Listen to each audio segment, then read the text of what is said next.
So here's why the crypto market and financial markets as a whole are crashing. It's a very simple reason. A lot of us have been expecting this. It's because the Federal Reserve is trying to force the economy into a recession to fight inflation. They're raising interest rates. They think that when people feel poor, when assets come down, there's gonna be less money to chase the goods that are inflating, and so prices will come down. That's the goal.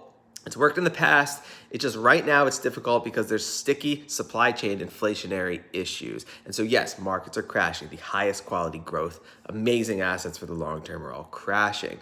And so a lot of people are afraid right now. It's what they want. And so what you guys should know though, the most important thing here is that politicians know that if they ever want to be reelected ever again, they have to do something to pump the markets. And so history is just repeating itself. We've seen these problems before, guys. Go back, study the 1970s. What happened back then was there was oil rationing. There wasn't enough gas for people to fill up their cars. There was terrible inflation. Rates were rising. It's a very similar situation, but you can kind of see how the markets and politicians navigated this. We'll go back to the S&P 500 chart from back then. You have a massive pump like we've seen, followed by very steep scares that freaked everyone out. Politicians said something to pump the market, followed by another massive steep scare, followed by the politician pumping the market, followed by epic, steep, massive sell-offs that freaked everyone out. We are in that right now. Crypto is a very volatile asset because it's such an early stage new asset. So you're seeing this stuff just crash indiscriminately. And my target on Bitcoin is and has always been, if you guys have been watching, about 30K. I will back up the truck. That is the absolute bottom in my opinion. If it scrapes below 30K, no one knows for certain, but I could see that happening. And the reason for that is because the S&P 500 still has more room to fall before politicians really start to freak out and try to step in and do something to save the market, right? Look at the chart of the S&P 500 now. Obviously, we're in this massive melt-up phase. This is what everyone's 401ks are in. So it's really important to the politicians. This cannot go too far down.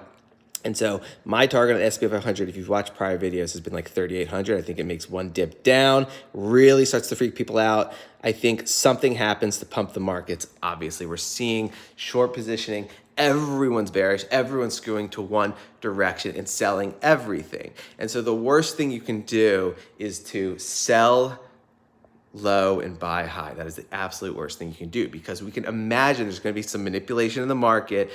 If they're not going to let it crash, again, politicians want to be elected. And so this is a turbulent time. This is a macroeconomic video.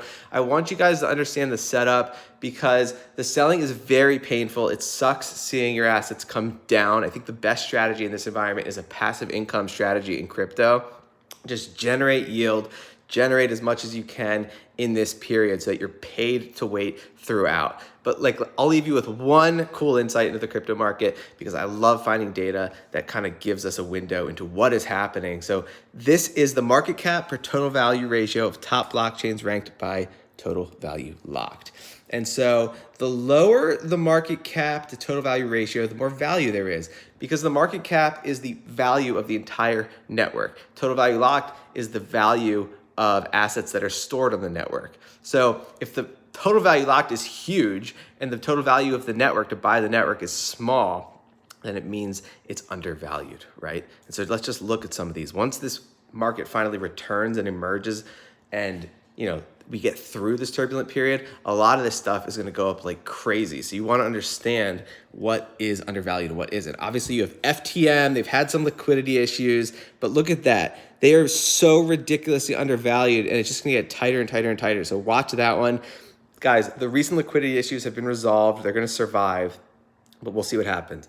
Terra Luna, they're also dealing with some liquidity issues. We'll stay on top of this stuff, but if this stuff truly crashes to bargain basement prices and it survives, it should be a good buying opportunity. We'll see. But again, Avalanche undervalued, Polygon undervalued, Tron probably undervalued.